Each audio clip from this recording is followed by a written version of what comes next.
Bienvenidos. Vamos a entrar en la música de Piazzolla a través de una pieza que no es de las más conocidas. La elegí porque ilustra muy bien varios de los recursos más característicos de lo que podríamos llamar su estilo maduro y al mismo tiempo es una pieza bastante breve en comparación con la mayoría de su obra. Piazzolla desarrolló un estilo muy personal. De hecho, su música hace ya varias décadas es prácticamente un género en sí misma. Este estilo es sumamente ecléctico. Siempre se hace referencia a las influencias del jazz, de la música judía de su infancia en Nueva York, del tango, por supuesto, y también de algunos compositores clásicos. Piazzolla siempre mencionaba a Bach, cuya música estudiaba en el bandoneón de chico, y a Stravinsky, de quien fue bastante contemporáneo y a quien curiosamente llegó a conocer en un cóctel organizado por un diplomático argentino en Nueva York a fines de los 50. Como todo gran artista, Piazzolla combina sus influencias de forma absolutamente personal y con ellas llega a algo nuevo. Uno puede identificar en su obra trazos de otras músicas, pero él las hace funcionar con una lógica propia que es novedosa.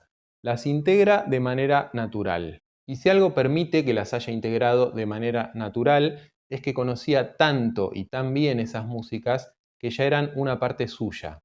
Fugata es una composición para quinteto de bandoneón, violín, guitarra eléctrica, piano y contrabajo, la formación clásica de Piazzolla, para la cual escribió la gran mayoría de los mejores arreglos de su música. La grabó en estudio dos veces, una en 1969 y otra en 1988, con otros músicos, a excepción, claro, de él mismo que toca en ambas. La instrumentación es la misma y el arreglo también, salvo mínimas diferencias de ejecución en algunos pasajes y el agregado de un solo improvisado de piano sobre el final en la versión del 88. Para este análisis trabajé fundamentalmente con la primera versión, aunque al final del último video voy a referirme al solo del 88. Voy a comentar algunas características generales para luego profundizar en detalles que permitan entender cómo está construida la pieza y por qué es un buen ejemplo de la influencia de dos compositores tan diferentes e históricamente distantes entre sí como Bach y Stravinsky. Mi objetivo es que al final de esta serie de videos quede trazado un panorama de varios recursos técnicos que en buena medida definen la sonoridad de Piazzolla. Fugata tiene tres secciones principales, de las cuales las primeras dos están compuestas a partir de diferentes derivaciones de un único material, que es un tema de 8 compases, una melodía. Al comienzo se presenta ese tema solo, sin ningún otro elemento.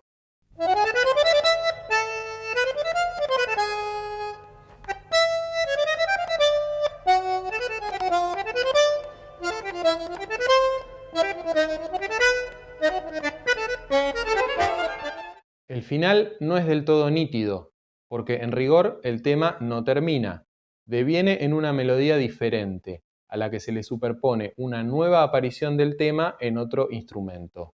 Además de belleza y emotividad, esta melodía tiene una cualidad muy importante. Contiene una enorme cantidad de información organizada de manera muy coherente, y eso le permite a Piazzolla derivar la mayor parte de la pieza de forma bastante directa de ese material de 8 compases.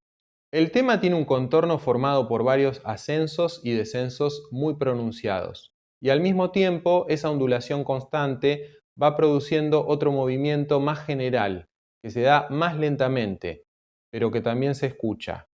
Es el descenso suave que surge de la conexión de los sucesivos picos y valles de esa especie de onda. Pero más allá de lo difuso de su final, el tema está estructurado en dos mitades aproximadas de 4 compases, que en este caso podemos llamar semifrases. Uno de los elementos que sugieren esta división en mitades es el diseño del movimiento ondulante. En la primera semifrase, los descensos pronunciados se dan dentro de cada compás, y en la conexión de un compás con el siguiente es donde ocurren los ascensos. La segunda semifrase está diseñada exactamente al revés.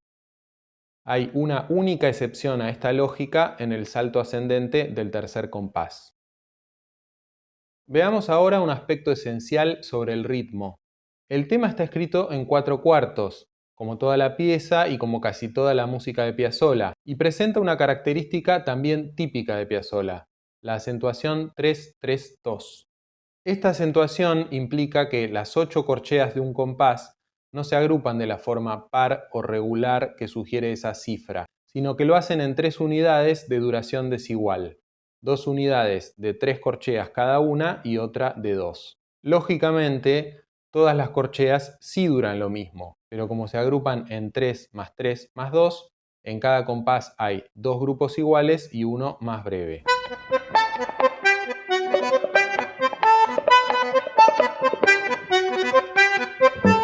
Aunque no de un modo tan explícito como en el último ejemplo, esta característica impregna el ritmo de todo el tema de Fugata, con la única excepción, otra vez, del tercer compás.